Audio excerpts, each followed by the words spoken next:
उत्तर प्रदेश के मेरठ में एक भाई अपनी बहन को मां के समान दर्जा देता था। वो अपनी बहन की हर बात मानता था, लेकिन उसे नहीं पता था कि जिस बहन को मां मान रहा है वही उसकी हत्या की साजिश रचेगी। दरअसल एक बहन ने 50 लाख रुपए के लिए अपने बॉयफ्रेंड के साथ मिलकर अपने भाई की न सिर्फ हत्या करी, बल्कि हत्या की जो उसकी मौत की कहानी पूरे गांव और परिवार वालों को सुनाई। वो सुनने के बाद हर कोई हैरान था। नमस्कार, मेरा नाम है मोहम्मद आसिम और आप देख रहे हैं क्राइम तक। उत्तर प्रदेश के मेरठ में पैसों के खातिर बहन ने अपने बॉयफ्रेंड के साथ मिलकर भाई की हत्या कर दी। बहन ने 50 लाख रुपए के लालच में आकर जान से प्यारे भाई की जान ले ली। पुलिस ने आरोपी बहन और उसके प्रेमी ड्राइवर दोनों आरोपियों को गिरफ्तार कर लिया है। गांव के लोग, परिवार वाले, पुलिस जो जांच पड़ताल कर रहे थे इस पूरे मामले में, पुलिस की टीम, सब लोग हैरान हैं और सबको उसने जिस तरीके से इस पूरी मौत की कहानी बताई थी, सबको यकीन आ गया था कि वाकई ये एक नॉर्मल डेथ है। दरअसल मेरठ के बहसूमा के भंडौरा गांव के रहने वाले मोनवीर उर्फ मोनू, जिसकी उम्र 32 साल है, वो गांव के ही अमरीश के साथ शुक्रवार की सुबह कार से मवाना अपनी बहन सुरेखा के घर के लिए रवाना होता है। सुरेखा 2017 में पति से तलाक के बाद 2 बच्चों के साथ रामबाग कॉलोनी पक्का तालाब के पास किराए के घर पर रहती थी। मगर शुक्रवार की ही शाम बहन सुरेखा अपने प्रेमी ड्राइवर अमरीश के साथ मोनू की लाश लेकर गांव भंडोरा पहुंचती है, जहां बहन ने भाई की तबीयत खराब होने की कहानी लोगों को सुनाकर गुमराह किया। मगर इस पूरी वारदात में बहन का राज खुला अंतिम संस्कार के वक्त। बहन की इस पूरी कातिलाना चाल का जो पर्दाफाश हुआ वो तब हुआ जब मोनू का अंतिम संस्कार हो रहा था। दरअसल बहन सुरेखा और अमरीश ने जिस तरह सभी घर वालों के सामने भाई की मौत की झूठी कहानी सुनाई थी, तो सभी ने उस पर भरोसा कर लिया था। किसी ने भी नहीं सोचा था कि जिस बहन को मोनू अपनी मां के समान मानता है, वही सुरेखा ऐसा काम कर सकती है।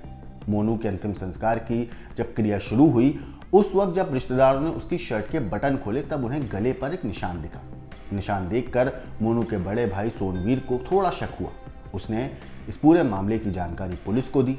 पुलिस जो है फौरन मौका वारदात पे पहुंची, यानी कि शमशान घाट पुलिस पहुंची और मौके से उन्होंने अंतिम संस्कार के बजाय शव को लेकर पोस्टमार्टम के लिए शव को भेज दिया। हालांकि पोस्टमार्टम के बाद जब रिपोर्ट आई तो उसमें पता चला कि गला दबाकर मोनू की हत्या हुई है, ना कि ये कोई नेचुरल डेथ है। इसके बाद पुलिस ने पूछताछ शुरू करी। पुलिस ने मामला दर्ज किया। मगर जब पुलिस ने पूछताछ करी तो उन्हें पता चला कि बहन सुरेखा और अमरीश ये दोनों जो है मोनू को लेकर आए थे कि तबीयत खराब है ये बोलकर। बहन सुरेखा और अमरीश पर हत्या की आशंका जताते हुए सारी कहानी घर वालों ने पुलिस को बताई। पुलिस ने सुरेखा अमरीश को हिरासत में लेकर पूछताछ की तो सारा का सारा सच सामने आ गया। इस पूरे मामले पर पुलिस का कहना है कि पूछताछ में सुरेखा और अमरीश ने बताया कि 2 महीने पहले मोनू ने अपना 50 लाख रुपए का एक बीमा करवाया था। उसमें मोनू ने नॉमिनी जो बनाया था वो अपनी बड़ी बहन सुरेखा को बनाया था, क्योंकि मोनू सुरेखा को मां के समान मानता था। मोनू के ताऊ के असल में कोई बेटा नहीं हुआ था, तो उन्होंने मोनू को गोद लेकर अपनी ज़मीन दे दी थी। मोनू ने ये ज़मीन 50 लाख रुपए में बेच दी थी और उसके बाद उन पैसों का उसने अपना इंश्योरेंस करवा दिया था और नॉमिनी जो बनवाया था वो अपनी बहन को बनवाया था। हालांकि इस पैसे से मोनू ने बहन सुरेखा के नाम पर अर्टिगा कार खरीदी थी। कुछ पैसों से उसने अर्टिगा कार भी खरीदी थी। इसके अलावा मोनू ने अमरीश को चलाने के लिए जो अर्टिगा कार थी वो अमरीश को दे दी थी, जो सुरेखा का बॉयफ्रेंड है। अमरीश से इसकी जो बात थी वो ये थी कि वो हर रोज़ गाड़ी के बदले 500 रुपये लेता रहेगा और वो जो अमरीश है वो गाड़ी चलाएगा। सुरेखा ने मोनू से 13 लाख रुपए उधार भी लिए थे। इसके अलावा अमरीश ने भी मोनू से 1,86,000 रुपए उधार लिए थे। अब सुरेखा ने हत्या क्यों करी तो इसके बारे में, और हत्या कैसे करी, तो पुलिस ने इस पूरे मामले पर बताया कि सुरेखा ने हत्या के वक्त, जब वो लोग मोनू की हत्या करने की प्लानिंग कर रहे थे, तो उस वक्त सुरेखा ने अपनी 17 साल की बेटी और 15 साल के बेटे को मोमोज लाने के लिए भेज दिया था।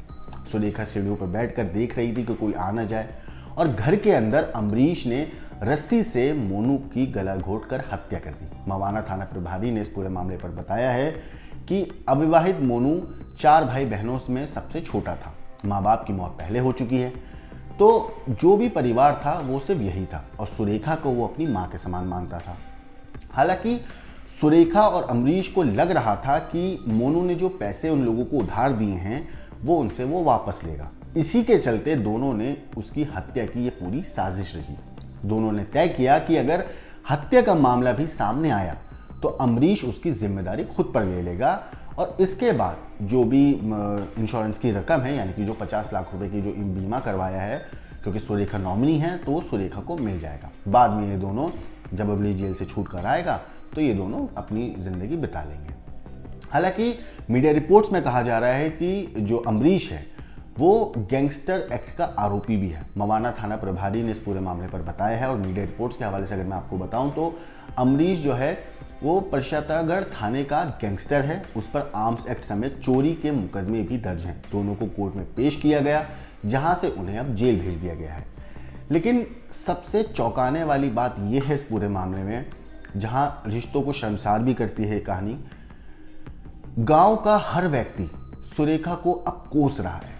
दरअसल चेहरे पर उसकी ना कोई शिकन थी और उसने चुप्पी साध रखी थी। हालांकि लोगों का ये भी कहना है कि अंतिम संस्कार वाले दिन सुरेखा ने बेहोशी का नाटक तक रचा था। रविवार को जब थाने में गांव के लोगों ने उससे हत्या की बात पूछी तो सुरेखा चुप रही, उसने किसी का कोई जवाब नहीं दिया। लोगों का कहना है कि सुरेखा ने अपने बेटे समान, जिसको अपना वो बेटा कहती थी और वो अपनी मां मानता था, उसी बहन ने अपने भाई की हत्या कर दी। आरोपी बहन और ड्राइवर पुलिस की हिरासत में है। भाई के नाम के बीमे की रकम के लालच में बहन ने कार चालक जो उसका बॉयफ्रेंड था उसके साथ मिलकर भाई को मार डाला। हत्या के बाद गांव में शव लेके जाकर उसने नॉर्मल डेथ बताई कि नेचुरल डेथ हो गई है, और लेकिन लोगों को शक भी नहीं हुआ क्योंकि किसी को यकीन ही नहीं था कि एक बहन ऐसा कर सकती है। मरहूम के गले पर मगर निशान को देखकर शक हुआ तो उसके बाद पोस्टमार्टम कराया गया, जहां पुलिस ने इन दोनों को गिरफ्तार कर लिया। हत्या में शामिल जो रस्सी है वो भी बरामद कर ली, कार भी बरामद कर ली पुलिस ने। फिलहाल ये दोनों के दोनों पुलिस की गिरफ्त में हैं और पुलिस इस पूरे मामले में कार्रवाई कर रही है। इस पूरी कहानी के ऊपर आपका क्या कहना है, क्या सोचना है, हमें कमेंट करके ज़रूर बताइएगा। बाकी देश और दुनिया की क्राइम की खबरों के लिए देखते रहिए क्राइम तक।